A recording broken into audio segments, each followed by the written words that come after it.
9:09. A couple of very quick things here today, mainly from the town of Shirley. We have a request to do some work on Zero Windsor Road or Avenue. Joe, would you explain the Zero Windsor Street project to folks who are here? In fairness to them and in their time, they're here. I'll mute. I'll go try to get some other people, and then we'll end on just a couple of basic statistics on the economic development side. Joe, please, you have the microphone. No problem. So the property in Shirley is actually called Apple Orchard Estates. From what I've been told,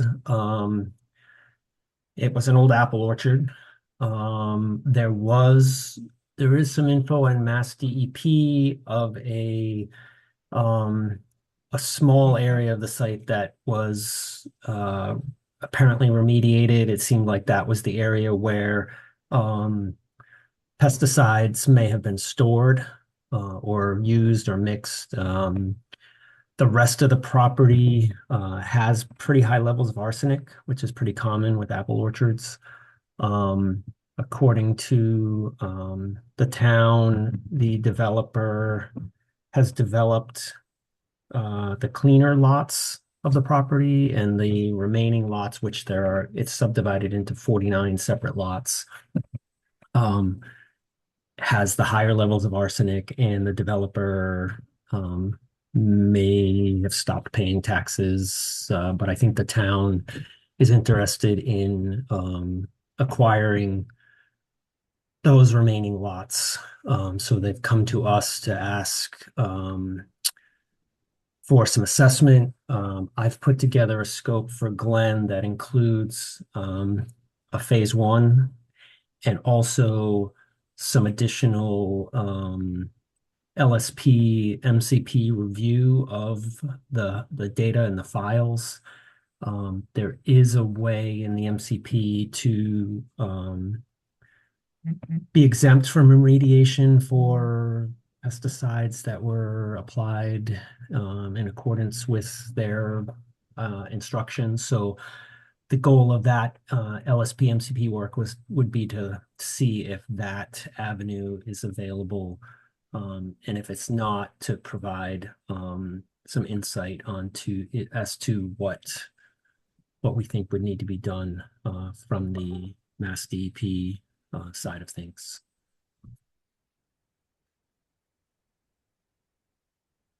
And just anecdotally, I was talking to one of my coworkers in our Worcester office, and he actually lives in Apple Orchard Estates. He said to me that it's the understanding of the people that live there that the lots that are remaining will not be developed. So I don't know. He wasn't sure where that information came from, but that's what he was told. He recently just bought a house in that neighborhood. So there is some I guess, expectation of the residents in that area that the remaining land would not be developed. Is that off Lancaster Ave in Shirley? Yes, it is. Yeah. I grew up and lived right next to that apple orchard. I used to go into that apple orchard and pick wild strawberries because it was abandoned then. Oh, okay. And that was in the mid 80s to the early 90s. Yeah. So it was abandoned for a long time, but hopefully the wild strawberries didn't absorb too much arsenic. Oh, I mean, I gosh. think I'm okay. Oh, what a thought. Well, thanks for that local flavor, Liz. That's very interesting. Yeah, I'm sorry. I really didn't mean that. I think with the technical glitch, Logan Breeze, the assistant town administrator, is probably having trouble too. We just sent out a link to some people, and I'm trying to do double duty and run this. But the bottom line is that MRPC would like to be supportive of the town of Shirley's request. And Joe, would you be so kind as to, I'm not going to go on my email in case I close the Zoom meeting or something. So can you give us an idea? What was the scope's cost? And what was it roughly the budget? And this is a loose committee. We basically work by consent. I'd like to help. MRPC would like to help the town of Shirley and move this forward because obviously they are in need. And separately, Shirley, I don't think Shirley's ever asked for assistance, maybe years ago, but we're trying to spread around and have geographic dispersion of our resources as well. So I think this is a good thing. Joe, what's our budget, sir? So our budget is 11,900, um, which included 8,400 for the phase one and 3,500 for the MCP review. And just so that phase one number is a bit higher than our basic phase one. And part of the reason for that, there's two reasons for that. One is just the size of the property, but also the fact that there are 49 parcels, which is going to take some extra effort to sort through, say, town records and to document in the report that there are 49 separate parcels of land that total 38.62 acres. So that's why there's the phase one cost is a little bit higher than what we would normally be looking at for a 1 or 2 acre property. Thanks, Joe.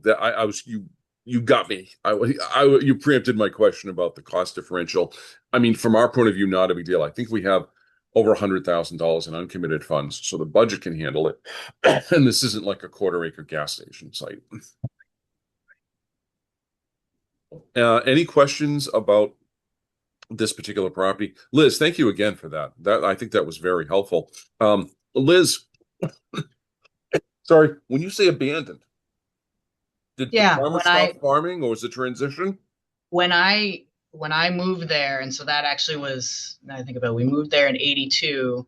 The apple orchard had stopped being an orchard at that point. So it really was, but it seemed like that was, I think, a relatively new thing, because after a while, even the wild strawberries weren't growing anymore, so I think that was relatively new, and then it just kept getting overgrown. And the arsenic just took it over.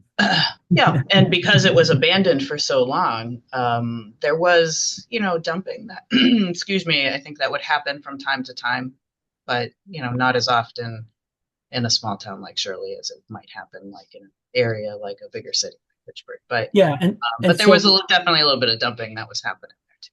Yeah, and so that was why when we were talking with Logan, they're probably still a ways away from actually acquiring the property. So we went back and forth about whether the phase one was needed at this time. But I think for just what you said, potential for dumping, I think that the phase one activities are important. And then, once they are ready to acquire it, it's pretty straightforward to do an update of the phase one. The work that I'm looking at the reports here, the work that we're looking at for the arsenic is actually goes back to, sorry, let me get to this here.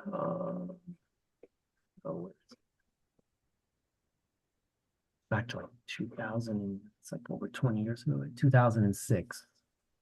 So, the most recent information we have on the property is over 20 years old. So that's why we said we thought that the phase one would kind of give us a current condition of the whole property, and then the LSP MCP review would specifically go through this data. I'm trying to find, I had a plan. I wanted this like. Joe, if you see the plan, keep looking. I'd like to recognize Mary Jo. She has a question. So, Yeah, Mary sure. Jo, feel free to ask your question while Joe looks for a document, okay?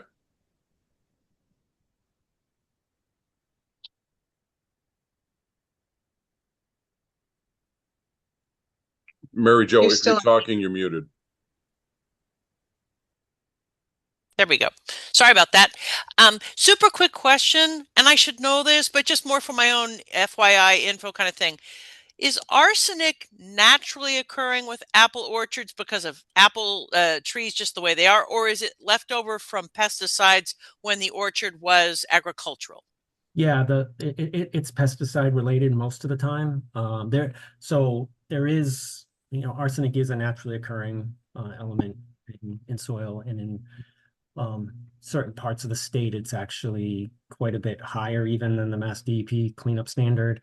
But in this case, it does seem to be related to the apple orchard activities. And like I said, that's kind of the goal of our LSPMCP review, is to see if we can. Glenn, can you let me share my screen and I can show this plan? It says you've disabled it. I will try to find the right button. If the meeting's gonna crash, you can skip it, but Hang on just a second. Let me see if I can. I tell you what, I'm going to hit the button that says multiple participants can share simultaneously. We're going to try that, Joe. I'm going to hit that, and then try not to blow up the meeting. That worked.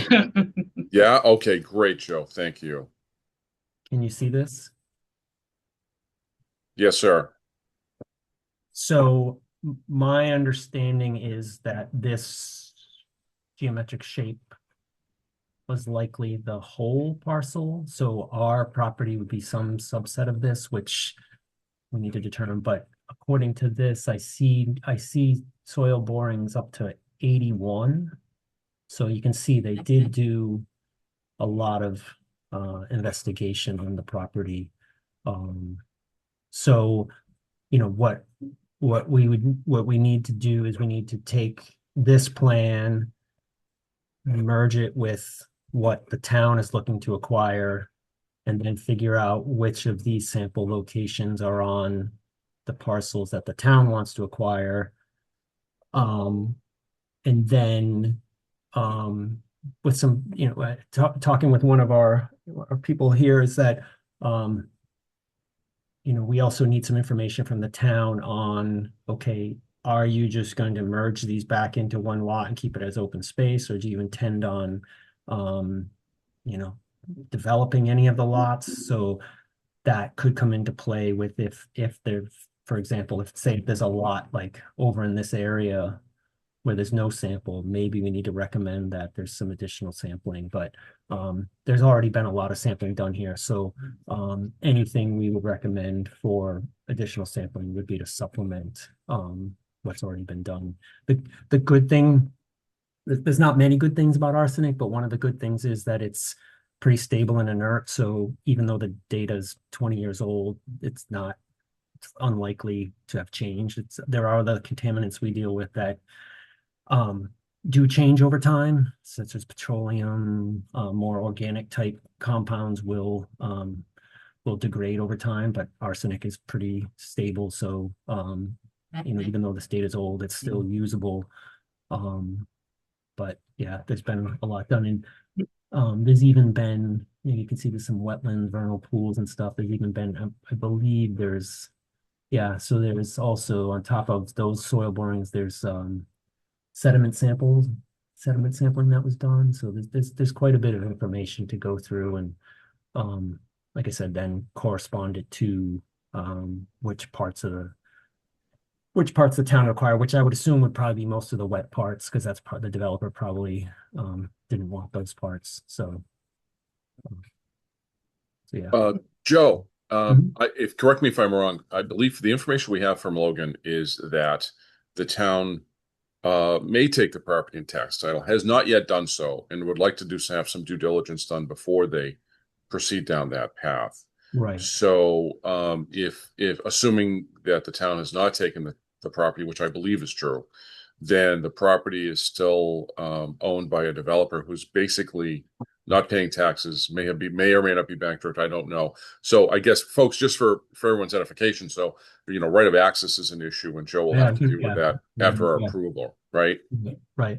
So I think what, Glenn, you can correct me if I'm wrong, but I think what we would need from the committee today is an approval to complete and submit the eligibility form to Abby, and then try to get access, or Abby, would we do that before? Would we try to get the access before we do the form? Or and Abby has her hand raised, and that was my way to transition. Go ahead, Abby. To Abby. We need to hear from the EPA. Go ahead. I just wanted to clarify to see if you had said that access was, if it was accessible or not. I just wanted to clarify that. But it's not. I'm going to stop sharing. I'm going to look at my emails here. I think Logan we did have some emails back and forth about access. Let's see if I can find those. If they're in the process of trying to get access, then I do believe you would be able to fill out the eligibility checklist, but it would have to be something that they're actively working toward and a likelihood that they will get access. Because if we don't have access, then we can't do anything. Abby, follow-up question. So assuming the committee, supports Shirley today in its request, can we submit the form anyway, or do we have to wait for the town to get access? I just want to be clear on my bureaucratic responsibilities, Abby. I would probably discuss with the town first to make sure they are trying to get access. I mean, I'm assuming they are. Yes. Just to be sure that this is even something that's worth putting the time into the checklist for. Understood. We'll do some due diligence and then submit as appropriate. Okay, thank you. Thank you, Abby, for that clarification. Yeah, of course. So the current owner is a LLC called MUSS, Must Note Acquisition LLC. And I'm looking at, we have drafted the form, paging down to the access part.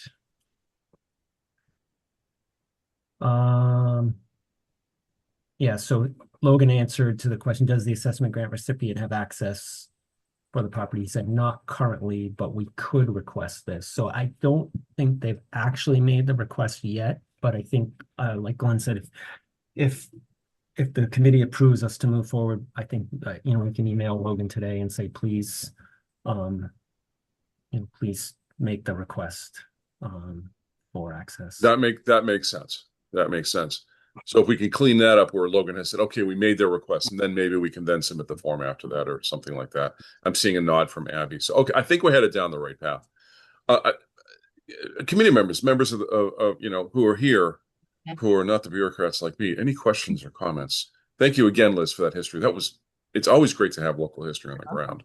If it's helpful, there was also an apple packing factory like 3 parcels over on Lancaster Ave. I don't know if that is relevant to you guys at all, but I lived at 52 Lancaster Ave, or Lancaster. Is the packing plant still operational? I don't think. No, it was defunct, and by the time I moved in there, but there was a connection. Actually, the house that I lived in was the farmhouse, the farmhand's house. Oh, really? Nice. Yeah. And it had been around for about 100 years. So that I think there was a very long history. I would say a very long history of apple orchard there. Apple processing, raising, and apple processing. Yeah. Yeah, interesting. Okay, thank you very much. I'm going to maximize my window to try to see everybody. Christopher had to leave to another meeting, work related. I don't see anybody raising their hands. So unless there's a strong objection, I'm going to basically say we should submit this form after we check with Logan, assistant town administrator, try to get some access and document that for the form, and not waste Abby/EPA's time, but try to do some more diligence on the right of access issue. Which Abby, loud and clear, thank you for that clarification. And it's been 20 years since I've been doing the Brownfields stuff, so I've forgotten some of the intricacies and the details. So thank you for that. I don't see anybody objecting.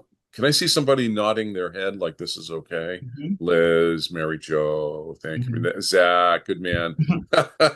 Yeah, good. Zach is staff. We don't get votes, but I thank you for your enthusiasm. This makes sense. All right, very good. We don't have any other Brownfields business unless Joe has something or Abby has something. I have nothing else.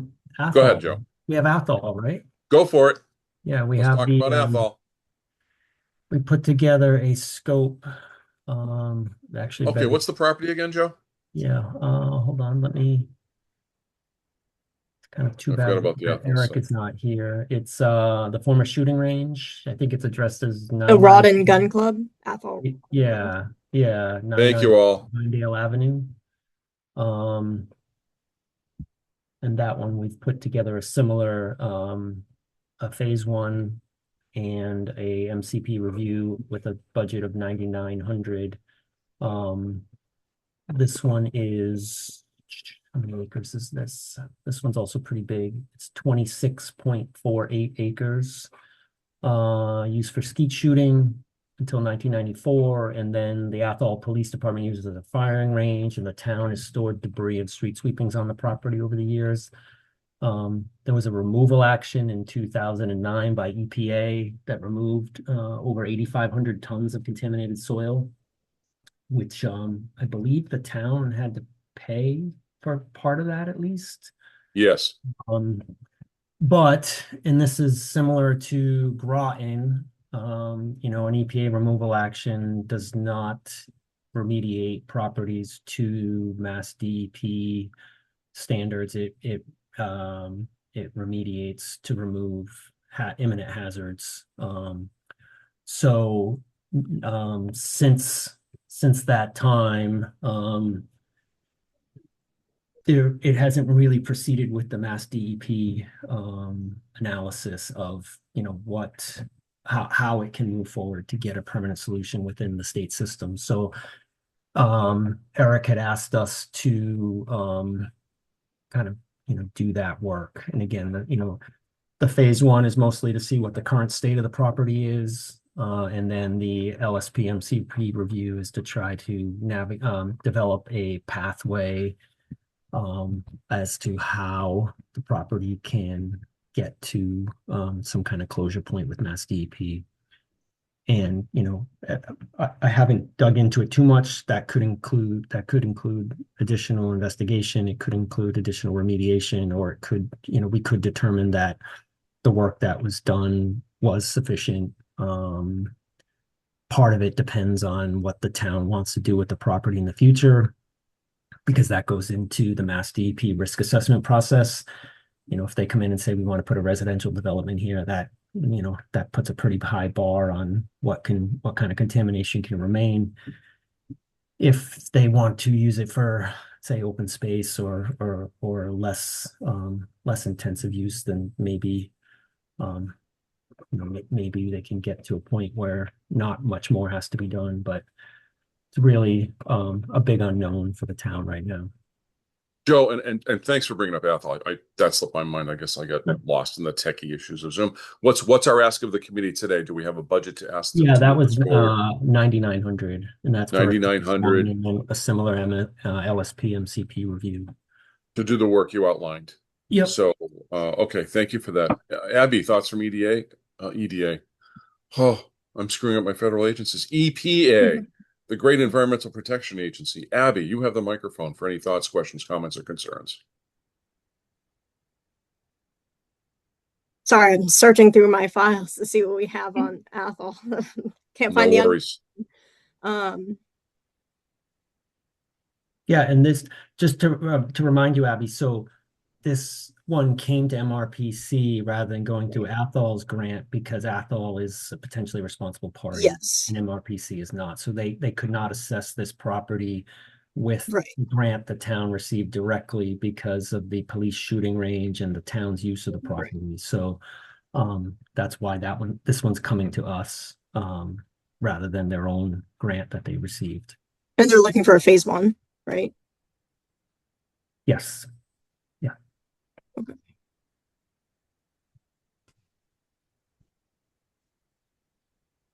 Yeah, we've discussed this before, correct? Yeah, I think we have. Yeah, it's been. Yeah, I don't think it's been being kicked around for a while. I want to say it might have even been discussed back during the 2019 grant. It was. I remember taking staff and some. What is it? Yukon Brownfields technical assistance. Right. Some students came up from Hartford, and we took them for a site visit. I want to say that was probably when Athol was prepping for their grant.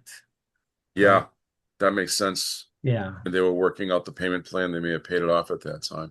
Abby, while you look through files, Liz has her hand up. I'd like to let Liz go if that's okay. We can come back to it. Did you live on this property as well? I did not. Just the Shirley one. No, I wanted to follow up. In the last meeting last month, I think we had asked about whether or not your Brownfields assessment grant could help us with some ground penetrating radar on Main Street to try to identify oil tanks, but you guys needed to determine if that is even an eligible activity under your grant, and I'm not sure if you got any answers on that. You know what? I don't remember. I'm sorry, I don't remember that thread of the story right now. I remember that, and I think we dropped the ball on that. Yeah, we did. Liz, you know what? We're going to Oh, ask yeah. Abby not to paint her into a corner, but we're all in the same room. So Liz Abby, is ground penetrating radar to find tanks eligible under our grant? Now, I did look at the contract, so I do remember now. Oh yeah, that day, and then I forgot to write it down. I didn't see anything, because it seems like subsurface investigations, covers a lot, and I didn't see. We do GPR as part. Yeah, of I didn't see our GPR any assessment. different I as an think eligible the use. question was more related to petroleum type questions. Yeah, maybe there was something about it that you guys, I think, needed to check on with maybe your EPA manager. What was and that's Abby. So Liz, please remind us, the tanks in question, are they petroleum tanks in the old cold storage bins? What was the we think that there are a number of, or we know that there are at least 5, but we think there are many more oil tanks that have maybe been installed into what used to be coal chutes. Right. So we found one recently, and that's how all this started. Right. We were lucky actually with that one that the tank was not leaking at all, and we could get it out of there. Nice. And keep moving with our work. A complicating issue I could see is, are these on private property, or are they in the right of way? They're in the right of way. They're under the sidewalk on Main Street. So back in the day, 100 and something years ago, they were putting these coal chutes in right under the sidewalk in front of the buildings. But now the parcel line is generally at the front of the building. There's the occasional one their parcel might actually go into the sidewalk, but it's still our right of way. We still have access. Yeah, very common in the day. Yeah. Abby, that comes into play with how we define what the site is. Can we define a site as Main Street itself? Or connected to a certain property address. And I mean, Joe, to your point, can we draw a circle around something? Because to me, this seems, I don't want to say no brainer, but this seems to me, the intention of the grant is to find stuff that's underground. That's a problem. So I think my humble opinion as grantee is we're well within the 4 corners of the grant. However, I don't think access is going to be an issue. The town owns the right of way, city owns the right of way. But Liz, property address or addresses, what can you narrow this down? So it came up initially with 3. It was 3. You know what? Just for context, Liz, that'd be really helpful. Liz, I think it was 333 Main was where. Yes, thank you. 333. But Liz, do you recall? Is it kind of in a row? 1, 2, 3. In other words, it's all on the same side of the street, all kind of one after another, or do you think it's more scattered? I got to go back to the email where we had the permits to look at the property addresses. Which might take me a little bit to dig out. Okay, so Liz, I'll send that to you. How's that? Yeah. How's that? Yeah, Liz, would you send that to Joe and Liz and Abby and me? Yeah. And then that way it'll be in our email. It'll be at the top of the pile of email. Okay, I'll hop on it today with Abby and Joe and say, okay, can we move this forward? And having that email, that thread, that train will help us a lot. Yeah. We will probably have another meeting. And Abby, I need you to talk. You just popped up on my screen, but we'll probably have another meeting in about 2 weeks, not 1, but 2-ish or 3. So we can hop on this right away. Abby, please go ahead. I am curious if this would technically meet the definition of a brownfield. That would be my concern for this. It doesn't have any redevelopment potential because it's already a road. Right. It's not preventing any redevelopment or reuse because it's under the sidewalk. So I'm not. It is preventing redevelopment right now because with these tanks being in the ground, we discovered this because we were trying to install a water line to a building and we couldn't because the tank was in the way and we didn't even know it was there. And the So water lines are critical for sprinklers, which activates upper stories. and that was what was happening, is that we, it actually, this one tank that we found, it delayed the completion of a housing project on Main Street because Liz, I think that needs to be in your email. Yeah. Yeah. Yeah. Definitely include that, and then I'll talk to my underground. And we actually have the state DP has already told us there's money available to take these tanks out. We just have to identify them. Yeah. And I'm Okay. wondering, Abby, if you're thinking that this might not fit under the MRPC program, I wonder if Dave Foss could use maybe he has some funding that's a little more flexible that could. Well, that's who we were talking to. Yeah. Did he recommend? Dave and Kevin. Did they recommend to talk to MRPC?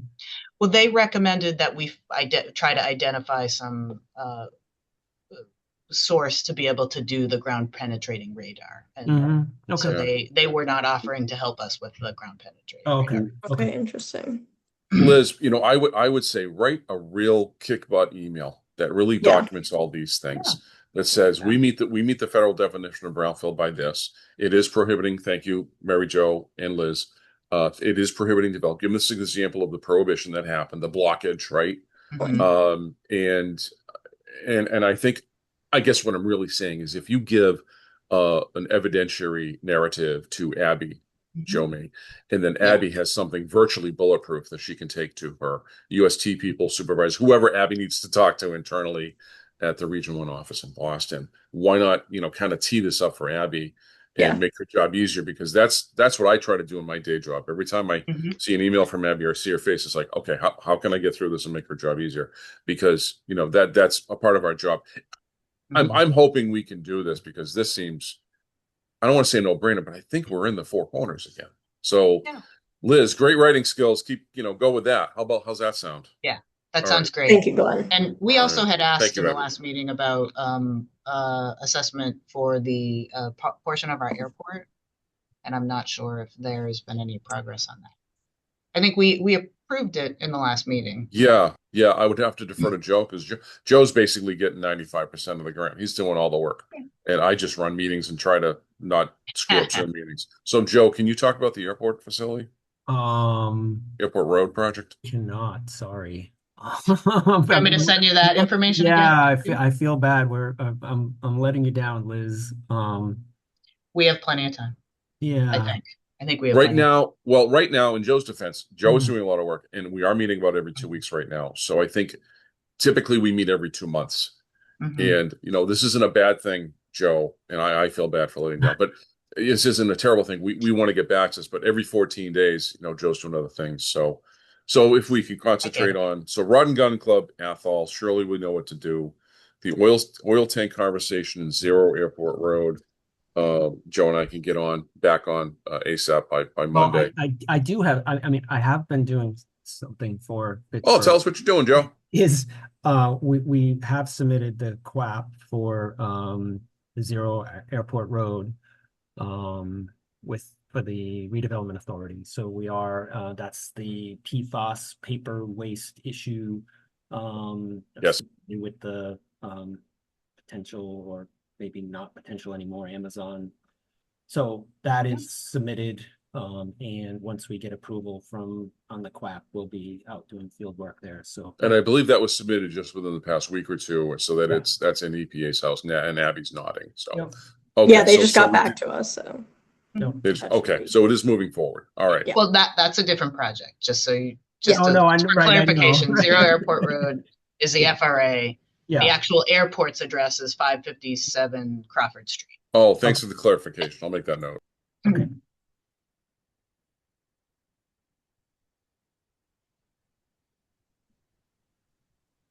And we've also just unrelated, but also Fitchburg we've also gotten a request from Mass Development for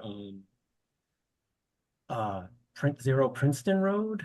The Weyerhaeuser. We're city working owned parcel.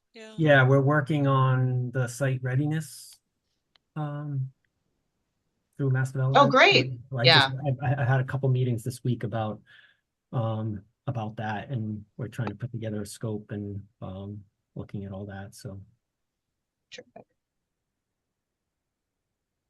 That's mass development funds, Joe?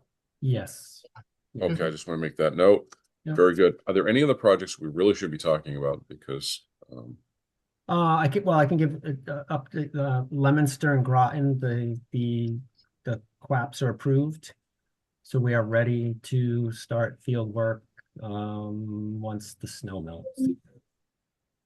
Leominster, we may be able to get out to Leominster. Leominster, I think we might be able to do the work with at least some snow cover. Groton, we cannot because we need to lay out a pretty extensive grid. Is 166 soil borings, so that one we are going to need to wait for the snow on Groton. But those are both finally through the QAP process, and we'll start scheduling those shortly. so that's good news. Joe, as I look out my window on past my front porch, I see 3 to 4 feet of snow. So so Leominster, I got 32 inches little- here in North Attleboro, so it's just like, Oh, wow. yeah, we might have snow until May at this point. I don't know. yeah, let's hope not. We do live in a It's great really white. starting to affect our environmental work. We have probably 7 or 8 phase ones that we can't do because we can't see the ground. So that's holding a lot of work up. So Yeah, seeing the ground is mission critical. Joe, any other sites to talk about? I think you covered them all. If yeah, I think my that's memory's it. Yeah, I think that's it. Any other questions from any of the communities, any of the officials here today? I'm looking for hands up if there's anything. I see people with closed lips and closed mouths, and I don't think people have anything else, unless Liz has any more Apple stories. And I will close by saying that from my point of view, when I was very young, we lived next to the neighbor next door had this crabapple tree the size of their house, and it was a rite of passage every summer to have crabapple fights. And because I didn't know it at the time, but I needed glasses, and at 9, 10, 11 years old, I was one who always gets smacked in the nose, ran in the house, said, "Mom, I need a Band-Aid," and went right back to the apple fight. So apples are the theme of the day, and we do live in the land of Johnny Appleseed, and that's really cool. Without further ado, folks, if you don't have anything else, if you'd like to adjourn, just do this, or do this. However you'd like to wave goodbye is fine. Are we all good? Well, was there something Yes. about the CEDS that we needed to talk about?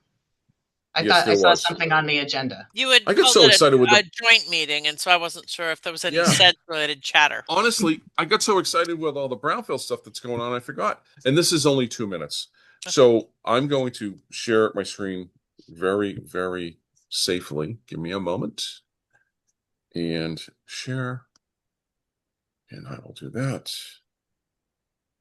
And I will do that. And I will minimize this.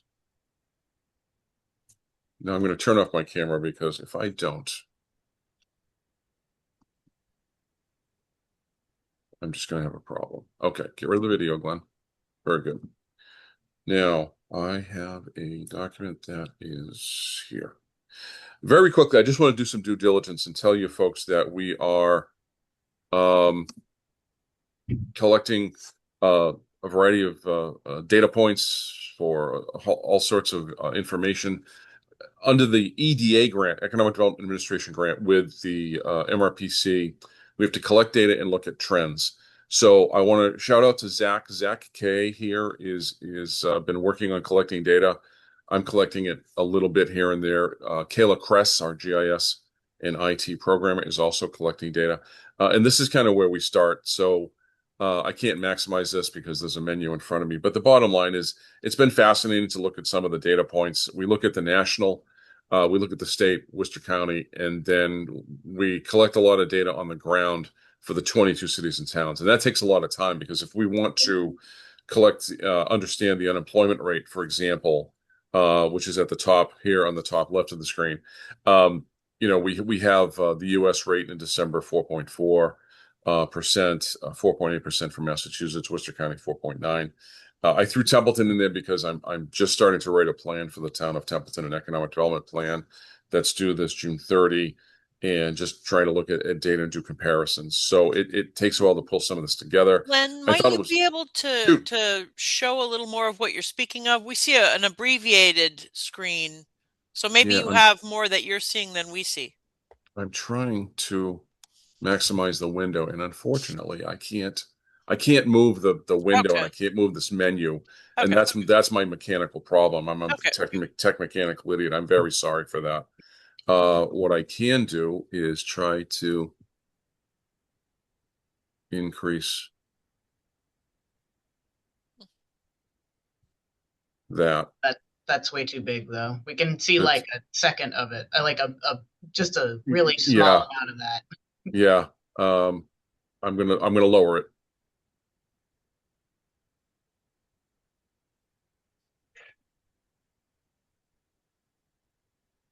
I think my takeaway today is Glenn needs more training in Zoom. Um, Median household income, just so that you're aware. I thought this was fascinating. 1980, and don't tell anybody stories, but I graduated high school in 81. So, but the decennial census said, hey, the median household income then was 16,830, just under 17 grand. I'm struggling finding data for 1990, but I know Zach and Kayla will probably find it. They're better researchers than I am. 2000, that jumped to over 42 grand. 2010, it was just under 50, and there's a huge jump between 50 and the 67 between 2010 and 67. Now, this just compares what happened in the nation. So we're going to get other data points and compare those against that. You'll find more of this data rolling out as we move forward. But I just wanted to plant the seed that we're doing some data collection now, and we'll get more to you soon. This data point is median household income for Massachusetts, 2010, 62 grand. I mean, it went up about 80% in 10 years to 2020. It's just phenomenal to really look at these numbers and see what we've learned. Worcester County, 2010, 61 grand and 77 from 2010 to 2020. Ivan, Yeah, go ahead. I just wasn't sure. Are we looking, what you were presenting, was that for the towns of the MRPC region collectively or some other, what was the geographical unit? So the US was first for the median household income. Yeah. And then this is Worcester County here. Let me Yeah. do this. Worcester County, 2010, median household income, 61 grand, and then 78 grand. So there are different geographies. This is Okay, where we start. I'm just I reporting thought- on where we start, and then we'll look at the towns and then aggregate the Yeah, data. I just wanted, I thought I might have missed it if you had said that some of this was MRPC. So it's not exactly MRPC, but it's obviously related. So I got it. Thank you. Yeah. US, Worcester County, and then I threw in one Okay. town because I'm doing a plan. And so we're just starting this, and we got to get this done by March 31. So we will be reporting on this more. Like I said, ideally we'll have another meeting in about 2 weeks. And then we will there we go. I don't want to share anymore. I'm not going to hit any more buttons, folks. I'm done. I'm technically fried. So I just want our due diligence here is just to show you that we're starting to collect the data, and we'll be doing a lot more data collecting in the next 4 weeks, and you'll see these reports flesh out. Hey, Glenn, Mary Jo. in addition to median household income, you started it off by saying you're collecting a variety of different types of data points. What are some of the other things that you'll be including in this reporting you do for the EDA? Sure. So I almost every data point you can think of, there are about 15 key ones. So we do wealth indicators, we do poverty, median household income, median family income, per capita income, labor force growth shrinkage. I think I mentioned poverty rate. You can see the incomes that we're doing. Unemployment rate. Hang on, there's more. We will grab data. We'll look at the MCAS scores. We'll look at dropout rates. We're going to do educational attainment be one of those? Educational attainment. Yeah, absolutely. Because that would be very helpful. Thinking of workforce development and that kind of thing. Yes, absolutely. Educational attainment. We'll be looking at the very least, master's degrees, bachelor's degrees, associates, high school, less than high school. So those 5 areas we'll look into. We had done a couple of health assessments, community needs health assessments for Hayward Hospital and for the Health Alliance system. In the most recent ones from both systems were in 21. We're going to pull some of the health data also. I'm finishing up a social services plan for the town of Athol, and unfortunately, 80 or 90% of the data points that I'm looking at are absolutely horrific. And I think we all know there's a correlation between, income, poverty, and health. You're healthier in Groton than you are in Athol and Orange. And there's a lot, connected to educational attainment and income as well. So we'll look at population.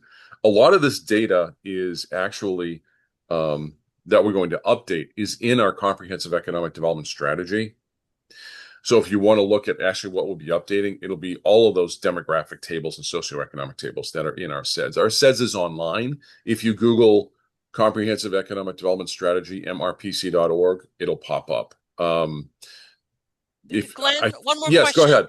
Go ahead. So when you say you're updating it, is it just to the 2020 census figures, or do you rely on any of those ACS kind of in between year census figures that could? We'll look at the ACS also, because that'll get us a little more refreshed than Yes. just 2020.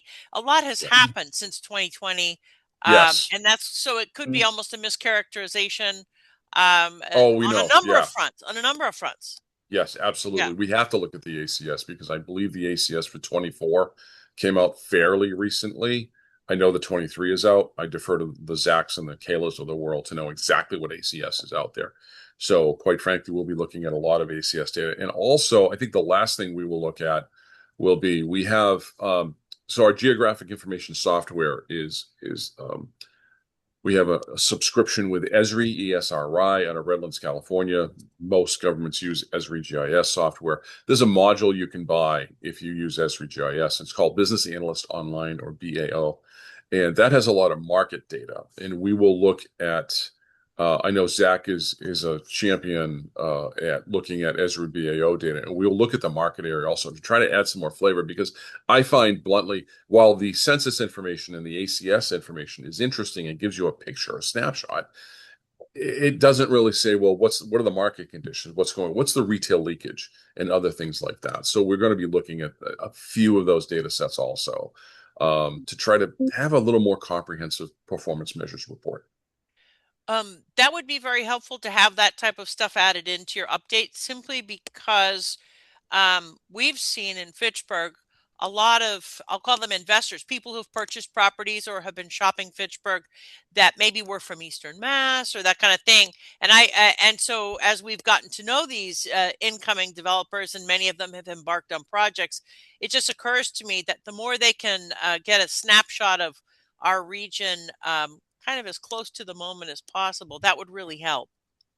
Yeah, we will be doing that. If none of you have ever used Esri BAO data, and if you have access to GIS people on your own, like municipality of Fitchburg, if you have access to the Esri BAO model, it's absolutely, it's a few $100 to $1,000 a year that we pay to pull reports. And the wealth of information is incredible. If you don't own it now, if you want a demo, then come into the office, and we can do that during the day, 9 to 5, or make that kind of a demonstration here for one of these meetings this late winter. I'm so glad to say those words, late winter, early spring, and we can show you what Esri BAO pulls. Zach can do something like that. I just have to work out the schedule with him and his boss. Mary Jo, anything else? That's all. That's great. Keeps us on our toes. Liz, final words. I'm just going to go through the romper room. Liz, you good? I'm good. Liz, Joe? I'm good. Okay. Very good. Ivan? Abby? Zach? Anybody else? Zach's okay. Abby's shaking her head. Ivan, you just demuted. Are you all set? Any other questions, comments? I am good. Thank you. Okay. Thank you all for your time today. Many apologies for the technical glitch. I'm going to have somebody else run this meeting in the future. Zach, you have been chosen. All right. Okay. Hey, thanks everybody for your time today, and have a pleasant weekend. Thank Take care, you. everyone. Enjoy the warmth. Bye.